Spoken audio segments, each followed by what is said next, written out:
Special Investigating Unit has won an appeal to have more people added to the list of those who must be pursued in the Digital Vibes saga. The SIU seeks to have 2 contracts the Department of Health awarded to Digital Vibes reviewed and set aside. The SIU also seeks to hold Digital Vibes, Tahira Matha, Narira Mita, Nada Rahima and Dr. Zweli Mkhize jointly liable for the repayment of approximately 150 million rand paid to Digital Vibes.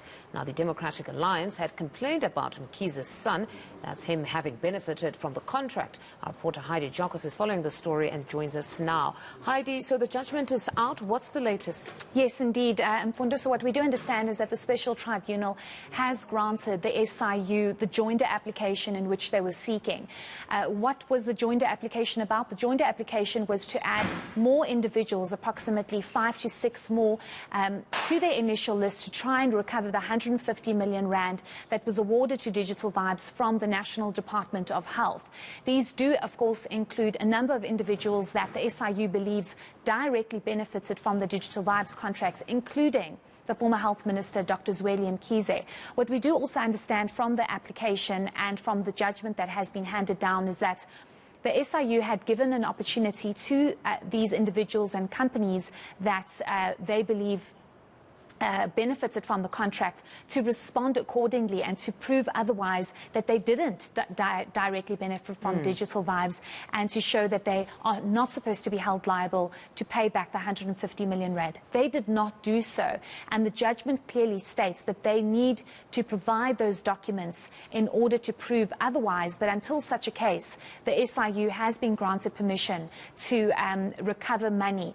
Each individual in each company that has been listed, I haven't been able to go through the exact amounts that they are trying to recover, but each individual, for example, a specific company will have to the SIU will have to try and recover a specific amount that they believe they benefited from the Digital Vibes contract. This is a huge move for the SIU that has been granted by the Special Tribunal, because this means they're going to be able to recover more money that they believe can be recovered from the 150 million rand.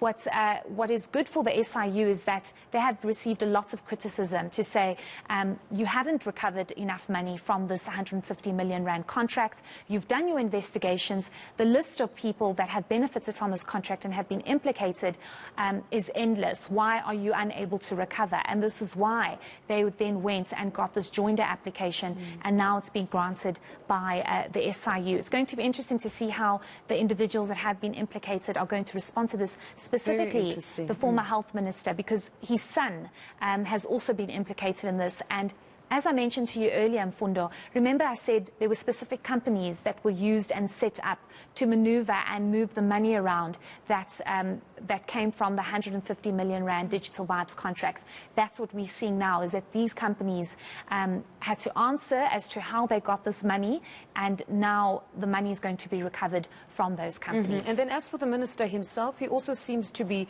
in that list, am I correct? Yes, indeed, he is in that list, and many would question and say, well, he needs to be in that list because he was the health minister. He was the health minister at the time. He was fully aware of this contract, and we know that the owners of Digital Vibes contract is a very close associate with the former health minister. So it's not like he didn't know anything about this contract, even though the health minister has come out many times to say he does not agree with these allegations. He did not benefit from these from this 150 million rand Digital Vibes contract. Neither did his family, and he cannot be held liable or responsible for those that did benefit from the 150 million rand. Papers that were also filed by the former health minister allude to the fact that he did not know anything about this Digital Vibes contract and the extent of it, and the DG at the time of the Department of Health should be questioned and held liable for this 150 million rand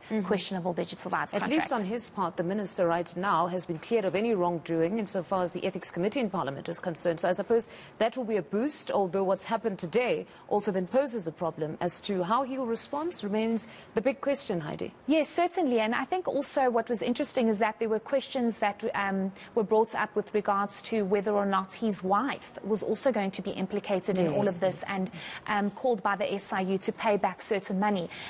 From what I've seen, and perhaps it's in the judgments a little later on, I'll be able to figure that one out, but it seems as though she has not been called upon to pay back any kind of money, and that's something we'll have to ask the SIU and the Special Tribunal as to why they don't see it necessary to hold the former health minister's wife into all of this. But still lots of questions, Mfundo, and I think once I'm able to go through the full judgment, we'll be able to get more clarity as to why the Special Tribunal finds it fit and necessary to allow the SIU to have this joinder application approved.